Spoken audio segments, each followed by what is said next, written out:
ஒரு கண்டம் என்பது உலகின் பெரிய நிலப்பரப்பை குறிக்கும். புவி 7 கண்டங்களாக பிரிக்கப்பட்டுள்ளது. அவை ஆசியா, ஆப்பிரிக்கா, வட அமெரிக்கா, தென் அமெரிக்கா, அண்டார்டிகா, ஐரோப்பா மற்றும் ஆஸ்திரேலியா.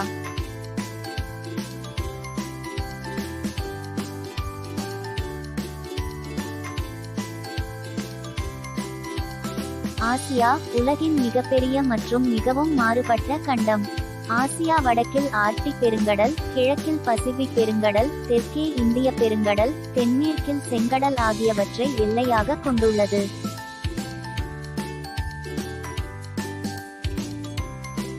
ஆப்பிரிக்கா இரண்டாவது பெரிய கண்டம், பூமியின் மொத்த நிலப்பரப்பில் 5இல் ஒரு பகுதியை உள்ளடக்கியது. மேற்கில் அட்லாண்டிக் பெருங்கடல், வடக்கில் மத்தியதரை கடல், கிழக்கில் செங்கடல் மற்றும் இந்திய பெருங்கடல், தெற்கில் அட்லாண்டிக் மற்றும் இந்திய பெருங்கடல்களின் கலப்பு நீர் ஆகியவற்றை எல்லைகளாக கொண்டுள்ளது.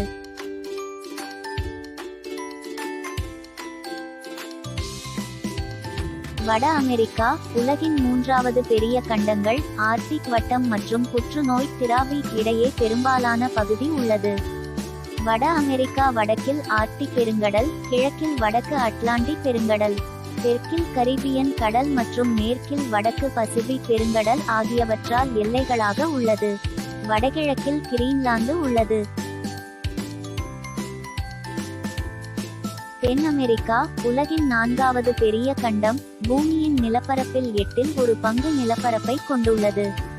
தென் அமெரிக்கா வடமேற்கு மற்றும் வடக்கே கரீபியன் கடல், வடகிழக்கு, கிழக்கு மற்றும் தென்கிழக்கில் அட்லாண்டிக் பெருங்கடல் மற்றும் மேற்கில் பசிபிக் பெருங்கடல் ஆகியவற்றை எல்லையாக கொண்டுள்ளது.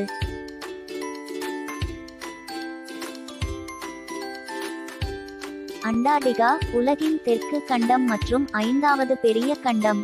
அதன் நிலப்பரப்பு கிட்டத்தட்ட ஒரு பரந்த பனிக்கட்டியால் மூடப்பட்டுள்ளது. அண்டார்டிகா மிக உயர்ந்த கண்டம் என்று அடிக்கடி விவரிக்கப்படுகிறது.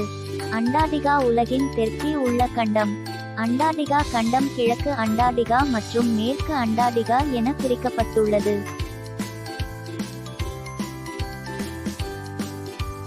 ஐரோப்பா உலகின் 2வது சிறிய கண்டம், யூரேசியாவின் மேற்கு நோக்கி திட்டமிடும் தீபகற்பங்களால் ஆனது மற்றும் உலகின் மொத்த நிலப்பரப்பில் கிட்டத்தட்ட 15இல் ஒரு பகுதியை ஆக்கிரமித்துள்ளது. இது வடக்கில் ஆர்க்டிக் பெருங்கடல், மேற்கில் அட்லாண்டிக் பெருங்கடல் மற்றும் தெற்கில் மத்தியதரை கடல், கருங்கடல், குமா, மணித்திப்ரசன் மற்றும் காஸ்பியன் பெருங்கடல் ஆகியவற்றை எல்லையாக கொண்டுள்ளது. ஆஸ்திரேலியா தட்டையான கண்டம் மற்றும் அண்டார்டிகாவை தவிர வறண்ட கண்டமாகும். காற்றிலிருந்து பார்த்தால் அதன் பரந்த சமவெளிகள் சில சமயங்களில் காய்ந்த இரத்தத்தின் நிறமாக தெரியும். ஆஸ்திரேலியா ஒரு தீவு கண்டம்.